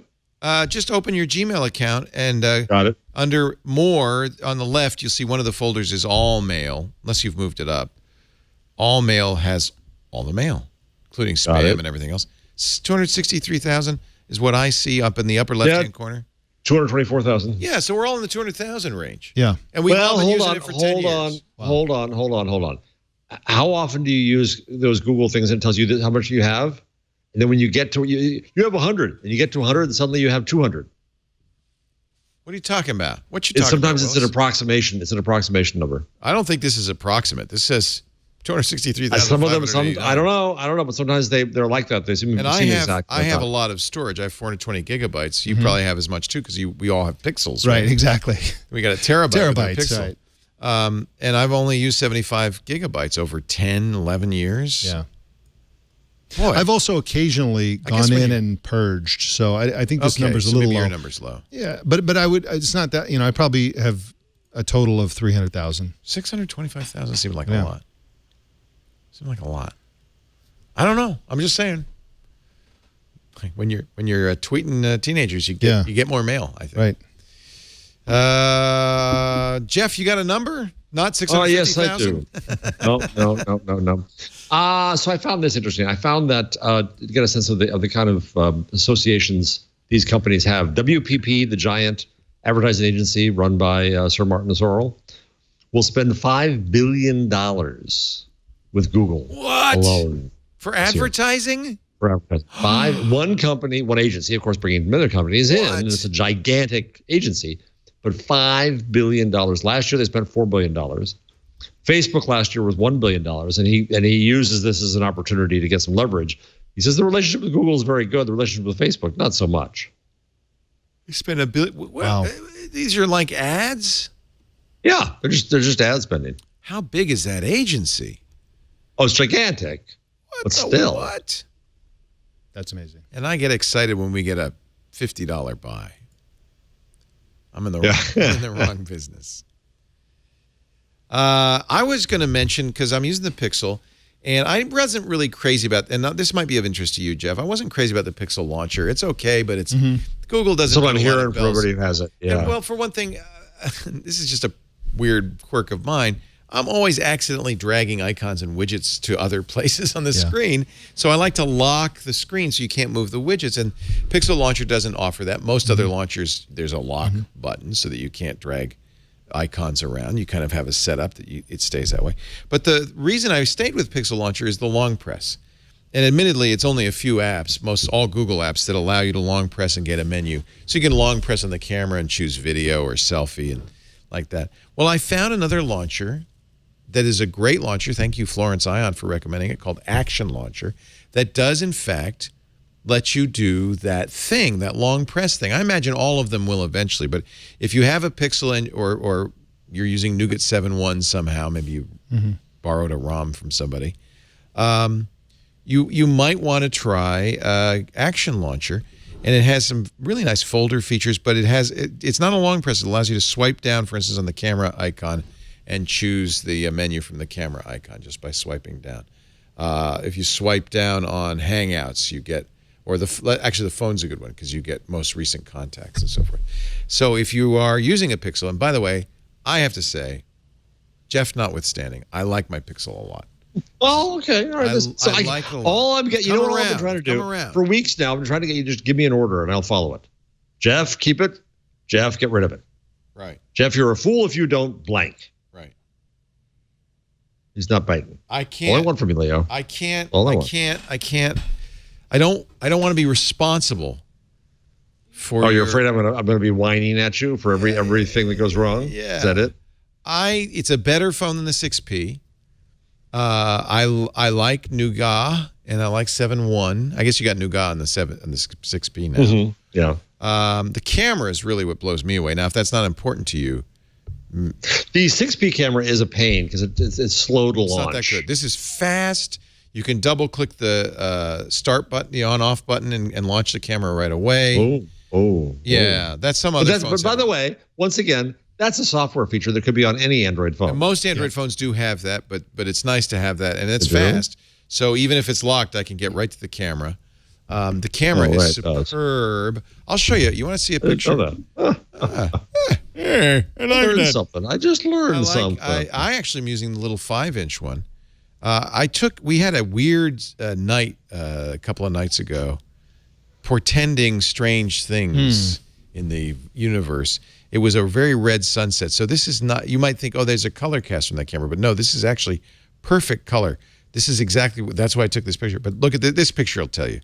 Red is very hard to do on a digital camera. Yeah. I'm getting some nice depth of field on this. I think this is an example of a camera that's got great color rendition, great detail, excellent depth of field. I'll zoom in a little bit so you can see that the detail is very good. Let's zoom in a little bit, even a little bit more. I think it's as good as the iPhone, which is the state of the art digital camera. That's probably 1-to-1 or close to it. That's 1-to-1 right there. So I would say keep the Pixel, Jeff. All right. I'm going to take responsibility for your Pixel. Why do you just since you're the tech guy and you can help me with anything? Why do you think it's not? When I try to transfer the data, it never gives me an estimated time. Well, how much data do you have? Not that much. I have very little. And I said, don't move my videos, don't move my photos because they're all stored elsewhere. Oh, okay. But it takes like 2-3 hours and it doesn't ever do it. No, yeah, it's hanging up. Yeah. I would restart both phones and try again. I mean, turn them off and turn them on again and try again. Is that what you say on the tech show all the time? That's exactly what I say restart, on the tech show. Restart and try again. Take 2 aspirin and get off the phone. It's very fast. I like the 821, the Snapdragon 821 that's in there. Feels good. It's it's not the most pretty. How does the size feel to you? Well, I have the 5-inch. You had the I know XL. you had to get a small one.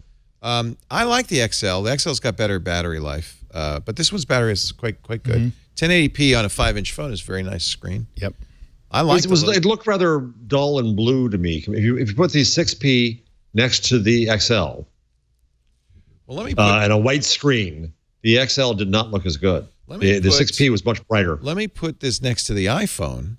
Do you have an over the camera somewhere over the shoulder?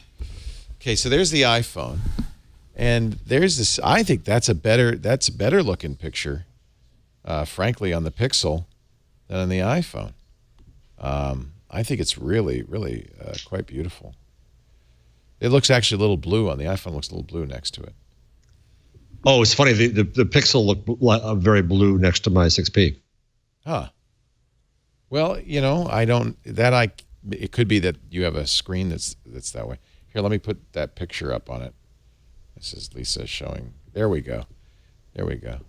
That's that picture originally. It probably won't rotate because I turn off rotation. I think that's a pretty good. I actually have the same picture. Here we go, a head-to-head comparison. Thanks to Google Photos, I should have it hasn't copied it over yet. Same picture on the iPhone, but I don't. I like that screen. I think that's a pretty good screen. I like the 5-inch. I'm kind of liking a little phone. Coming back to the little phone. See, I just put it right there. Yeah. Can't tell I have it. It's invisible. Anyway, Action Launcher 3, my recommendation. Jeff Jarvis, thank you so much. City University of New York. I hope you feel a little bit cheered. No, I just don't know which country to move to. That's all. Cheer up. It's too soon. I know. I was thinking back to 1968 when I was in 8th grade, and I had watched the conventions, the demonstrators getting beat at the Democratic Convention. I hated LBJ and hated the war. And I remember Nixon getting elected, waking up that morning, hearing Nixon get elected, and having a very similar kind of like, what? Yeah. President Nixon. Then I remember in 84, Ronald Reagan getting elected. I had the same, because I'm a liberal Democrat, right? Yeah. So thinking, that guy's just a movie star. He's an empty suit. Yeah. How could the American people make such a huge mistake? And we survived. In fact, Nixon opened China. Reagan ended the Soviet Union. Mm-hmm. Let's give him a chance. You want to let out a primal scream, Jeff? So but it'll hurt my throat. I did last night in the car when I heard that North Carolina was lost. I screamed at the phone. Yeah, it was an interesting, and because I don't remember this, interesting watching the returns. Mm-hmm. I don't think I can remember, and I don't think this has ever happened. Maybe with Dewey Truman, I don't know, where you really thought, oh, this one's in the bag. Yeah. And the slow but inexorable realization that it's not going well at all. Oh. And then seeing James Carville on MSNBC when he was looking, I can't remember which state, I think it was in North Carolina. Michigan. Well, Michigan. Oh, it was Michigan, yeah. Saying, I'm worried. That's when I was like, oh, dear. Was it Michigan or Wisconsin that was considered by both campaigns to be so favorable toward Clinton that neither of them really seriously campaigned there? Yeah. And it went for Trump. Yeah. So far off. It's tough. Look, we all pray for and hope for the best from our president-elect, and hope that he rises to the occasion and becomes a great leader. And hope he doesn't paint the White House gold and put a giant Trump I'm a little on the top. afraid of that. Yeah. I see Trump. Yeah. I see gold faucets in the bathroom. I don't know. And by the way, it'll be the first time we've had a really good-looking first lady, right? No, Jackie. Okay, I'm just kidding. That's a joke. Howard Stern was trying to get an unhappy listener today to be happy, so he started with, "Well, he's a hot daughter, and then he has a hot wife." And then the guy just said, "No, let's just stay here. He has a hot wife, right?" That's not enough. It'll be our first model in the White House. Thank you all so much for being here, Mike Elgin. Where could we find your fine writing? Elgin.com is a great place to start. I have a new About page that if you want to follow me anywhere. I also have a podcast called The Fatcast. You can go to fatcast.audio. F-A-T? F-A-T-C-A-S-T. It's about food. It's about food and technology. It's about food technology and technology generally. My most recent one, I told you I went to the recent Rethink Food Conference. I interviewed somebody there named Mike Lee, who's a food visionary. Fascinating conversation if you're interested in food technology. Fun. So I invite everyone to go to elgin.com and or fatcast.audio. And according to elgin.com, you're the world's only lovable tech journalist. That is true. That's provable. People are saying. But it's true. It's true. People are saying. Thanks, everybody. We do This Week in Google, and I promise that's it on our political. Well, maybe I can't promise that. I can't promise that. I hope Stacey will be back next week to talk us down. We do this show every Wednesday, 1:30 Pacific, 4:30 Eastern. That is now 19:30 UTC. because of various saving daylight, summertime, wintertime things. So our UTC chime has changed, but you can figure out the offset from your locale and figure out what time to watch live. We like it when you do. You can also be in the chat room at irc.twit.tv. If live isn't in the picture for you, don't worry. On-demand audio and video is available too. You just go to twit.tv/twig. Listen at your leisure. Watch at your leisure. Or subscribe. That way you'll always have something really good to listen to on your smartphone. We're on every platform. Stitcher, Slacker, TuneIn, Internet Radio. Yes, it works on the Amazon Echo. I'm trying to remember if we're on the Google Home or not. We are on the podcast on the Google Play Music podcast section, so I would think so. Thanks for joining us, and we'll see you next time on This Week in Google. Bye-bye.